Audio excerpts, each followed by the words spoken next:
kita semua masih hidup, berdoalah kepada Allah kerap-kerap. Apa tanda Allah nak bagi satu permintaan? Apabila Allah selalu ingatkan lidah dan hati kita untuk berdoa kepada Allah.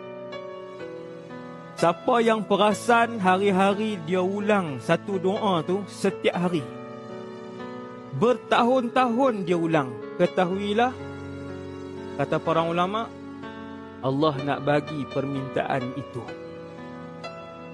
Kalau tiap-tiap hari dia tak pernah lupa untuk minta syurga Firdaus berbelas-belas kali sehari, bergembiralah, ulama kata insya-Allah Allah akan bagi perkara tu. Minta tak syurga hari ni? Daripada pagi kita bangun, siapa yang bangun je, Allah lintaskan di akal dia, ya Allah, bagilah syurga.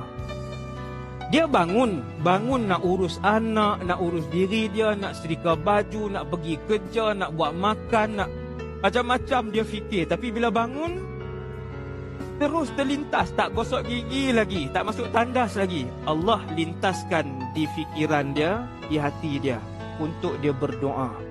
Itu bagus. Itu tanda Allah nak bagi.